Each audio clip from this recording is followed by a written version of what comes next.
ضيفة طبعا النادي الافريقي تغير من وجه ربما كان صعيب عليكم الى وجه جديد متميز. لواش راجع هذا قبل كل شيء؟ والله صحيح، معناتها تعدينا ببريود خايبة. صحيح تعدينا بريود خايبة، ومن بعد تلمينا وقعدنا حكينا برشا، وكي جا المدرب جديد معناتها زاد حكى معنا وزدنا تلمينا أكثر وقربنا لبعضنا أكثر. الحمد لله معناتها الخدمة تجيب والانتصارات ورا بعضها تعطي كونفيونس أكثر للجوارات، وهذاك هو صار معناتها الحمد لله. طيب الدفاع نتاع النادي الافريقي تحسن بشكل غريب، انقلب ب 180 درجه.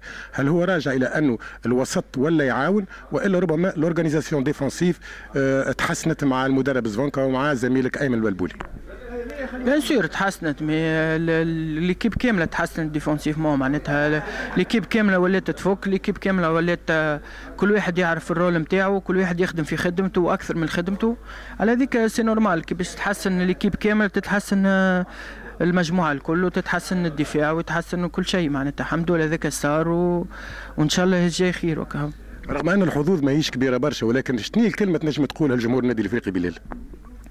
ان شاء الله نفرحوه معناتها، ان شاء الله نقدموا المباراة اللي يلزمنا نقدموها ان شاء الله معناتها، نوعدوهم ماناش باش نبخلوا بحتى عرق باش نبلوا المريول، وان شاء الله ان شاء الله مو حتى لا قدر الله ما جاتش نتيجة باهية من مازيمبي يخرج فرحان معناتها ويشوف اللي الملاعبية ما قصرتش وكاهو.